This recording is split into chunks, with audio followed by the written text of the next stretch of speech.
All right, guys, what's going on? It's Jack, and welcome back to another video. And huge shout out to Devs for responding in the last video and passing the message along to the other devs on the inside the studio, and as well as for the community being as generous as they are with the comments in terms of what they liked, what they didn't like, whether it was or was not for them, and all that kind of stuff. You know, this is slowly but surely becoming a community driven game, and hopefully it continues to do so. But with that being said, though, there's one more thing that I want to suggest, as well as some other community members, especially on my stream or things that I've seen here and there in comments or whatnot, that some people have suggested. So let's put two and two together and make this happen. And I spent a few hours today during work, as well as after coming home, completing this, because I have an idea for a fourth faction, as well as all the details in terms of what would this fourth faction be like. And I've made it pretty beefy to where everything that I've suggested in here would be something that would be very viable from a gameplay standpoint. Because if you're only going to have a limited amount of factions, right, to where the faction number is not going to be that high, I think there needs to be meat on the bone, so that way players can have a multitude of ways to mixing and matching in terms of how they use them with the perks, the weapons, and all that kind of stuff. So that is the concept that I had in my mind going through this. And at the same time, there's also been some inspiration from some other first-person shooters that have been added into this, as well as the fact that it would fit in very, very well with this game. Because if you think about it, this game is nothing but an inspiration from a combination of different first-person shooters. So without further ado, let's go into the details in terms of what I think, or what my concept of what a fourth faction would be like, as well as all the details. So this is going to be a stealth faction, okay? And let's see. And obviously the credit doesn't all go to me. The idea of a stealth faction actually came from one of my viewers on stream, and then I just kind of ran with it and came up with, with the concept of what I'm about to share here. So again, I can't wait to hear your guys' feedback in the comment section down below. So I don't have a name for this faction, but the main ability, or should I say the ultimate ability, is something that is obviously very familiar, and that's Cloak. I codenamed it Predator because I think of nothing but, the Predator from the Predator movies whenever I think of Cloak. So, and the Cloak wears off when shooting your weapon immediately, or if the enemy shoots you or melees you while you are cloaked. Pretty simple, nothing we haven't seen before, makes sense. Next up, the passive ability, I've decided on Silent Footsteps. I codenamed it Ambush. Not completely silent, though. So when you're close enough to an enemy, they'll be able to pick you up, but not as much as other, footsteps that don't have this equipped, obviously. But completely silent from a distance, including above and below enemy positions. But again, if somebody is close to you and they have this faction equipped, you're still going to be able to pick them up, but you're going to have to be listening quite a lot harder, and you have to be paying attention.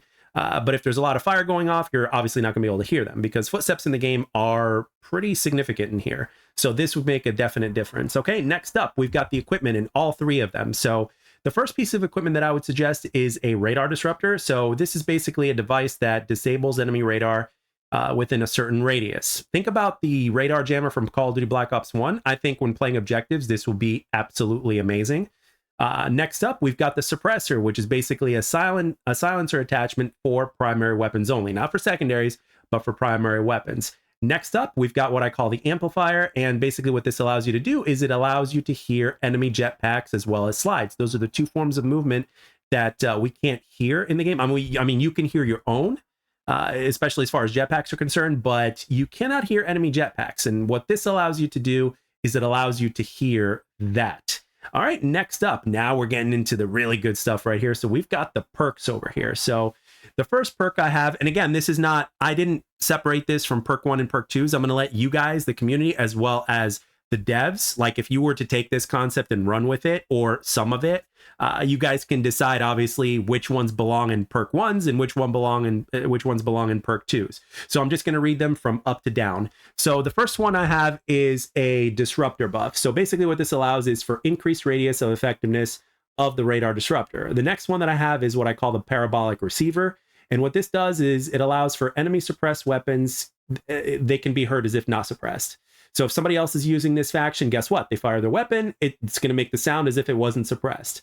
All right, next up, I call this the Phantom. And what this does is it's kind of a portal buff. So it allows your portals to make no sound when used, no sound when countering other portals, or when standing next to your portal. So it also means no visual indicator for the enemy. So this one is very, very powerful. It maximizes your portals even more, but don't worry, this is not one-sided. I've got more coming. Next up is what I call Blackbird. So what this is, it's pretty simple. I didn't call it Ghost for a reason, but it basically allows you to be undetected by radar, by enemy radar. So enemy stealth factions will be alerted though if they're within close range to your position, or if you're within close range to theirs.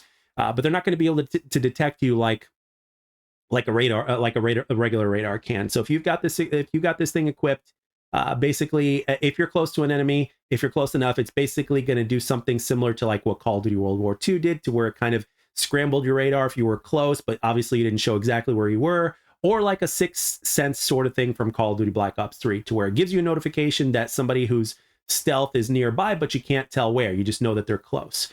All right, next up, I have the new one called Unsuppressed, and basically it allows for no range penalty to weapons with the suppressor equipment attached.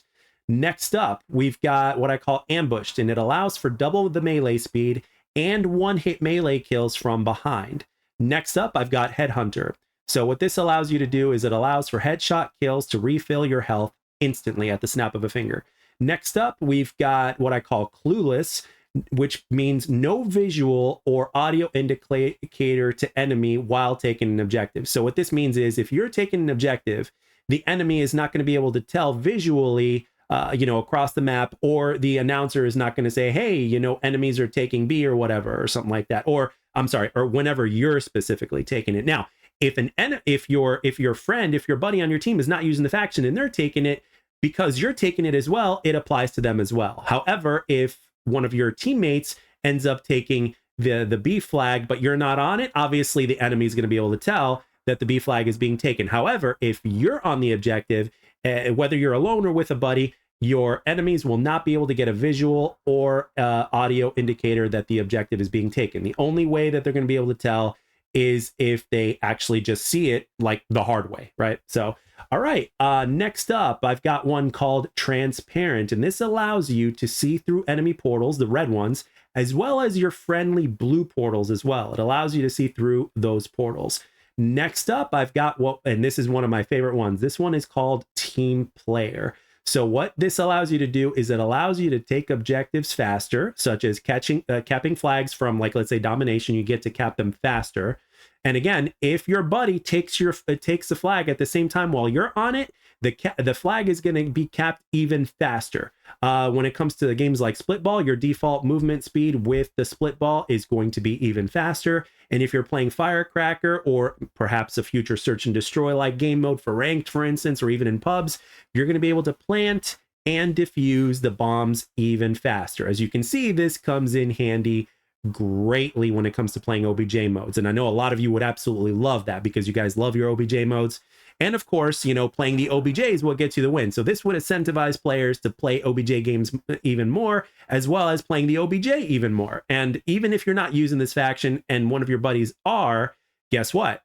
You're going to be able to take that OBJ really, really quickly. And again, in pubs, if you stack them, guess what? That's going to be an insane rate to where you could take the OBJ, right? So anyway, and I'm going to let the devs in terms of how they can balance that out if they were to run with it. Now, last but not least, we've got the weapons, of course, because as you guys know, the weapons and the factions are kind of attached together with their variants. So, all right. So the SMG I have described as a 3-round burst, fast fire rate, but the caveat is that the fire rate slows down as the rounds are depleted. However, the upside to this is that holding your trigger down for better accuracy, kind of like the Pharaoh from Black Ops 3, is allowed. And it also has the best range in class so far for an SMG. Next up, I've got the AR, which is the highest damage in class to the upper chest. So I want you to think about the Rampart from Black Ops 4, for instance, right? And then we also have the best distance damage in class. However, it is also a laser. I want you to think about the Quake weapons, right? How some of them are lasers, and you have to hold down your trigger and it's a laser. But at first though, when you're firing it, it's almost like a hit scan weapon because it takes a split second for that laser to come out, right? So you kind of have to aim ahead of where your target is by a little bit. But at the same time, once you hit your target, it's like no different than quick scan or whatever. So it's kind of like one of those draining weapons for an assault rifle. I think this fits perfectly within the game since this game is an arena shooter. And at the same time, it gives a nod to basically a game like Quake, which is an inspiration to all first-person shooters when you think about it, right? All right, next up, we've got the burst weapon. So we have what I describe as a 4-round burst. Slower rate of fire than the jackhammer, though. Because but the thing is, the positive and the negative is that it's a 4-round burst instead of a 3-round burst, which is what the jackhammer is. So the jackhammer fires faster, but it's a 3-round burst, and this gun fires slightly slower, but it's a 4-round burst, right? So and of course the range is comparable to the other bursts in the game. Next up, we've got the carbine. So we're going to make this similar to the cadence, but slower in fire rate, right? In its rate of fire, and less damage per round. However, the upside to this is that holding down your trigger for continuous fire is allowed. But what this allows you to do is it allows you to be accurate a lot easier, right? But at the same time, you got to have the balance in there, right? It can't be as powerful as the cadence. It has to be something that is slightly less powerful, but at the same time, it allows for you to be more accurate, right? All right, next up, we've got the shotgun. So this one, it has slug rounds, pretty much like the KSG from Black Ops 2. It's got one headshot kills at optimal distance, good distance, especially from the chest up. It's a pump action, so it's a high accuracy, high reward weapon. So just think KSG from Call of Duty Black Ops 2, and you should be good. Excuse me. Next up, we've got the secondary here. I know there's 3 of them, and I just came up with ideas for the possible other 2 when I didn't have them previously.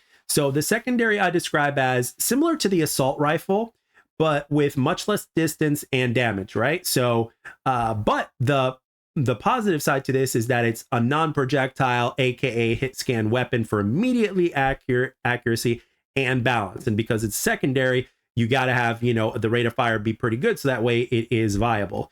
Now, in terms of the other 2 options for your secondaries that I came up with while recording is number 1, akimbos, right? You can have 2 different variations of this. So you've got a full auto weapon, right? You've got the single version, right? Which could be like, the 3rd variation of your secondary weapon, right? To where, you just have a fast rate of fire, and you've got a fully automatic secondary. But again, you're only using 1, right? And it's got a pretty decent distance, right? Because it's a single. Now, the other version of this, to where you have to pick, obviously you have to choose one or the other, you can't have both, is the akimbo version, to where the distance is not nearly as good as the single fire, the single one. However, if you're within optimal distance of this gun's range, it will shred you very, very quickly because you've got double the stopping power. And of course, the fire rate times 2 at this point because it's akimbo.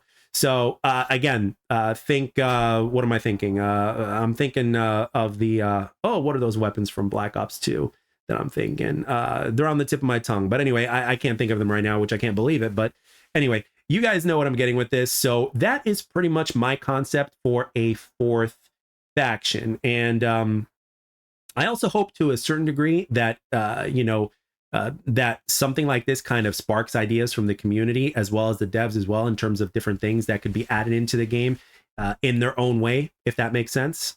Even if it's not in the form of a 4th faction, these are just, if you think about it, these are just ideas that can be put to a greater or lesser extent into the game to hopefully make the game more fun, add a little bit more variables into it, whether it's the weapons, whether it's the perks or whatever it is.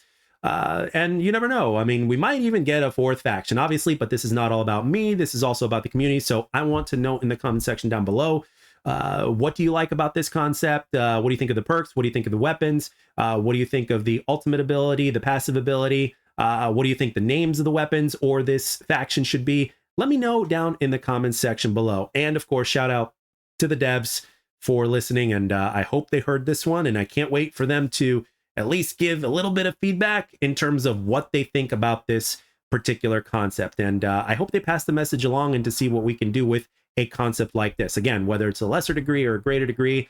But I had a lot of fun spending time at work as well as home coming up with some of this stuff in terms of, putting everything together. Now, obviously, I didn't come up with everything because obviously the inspirations have come from other games.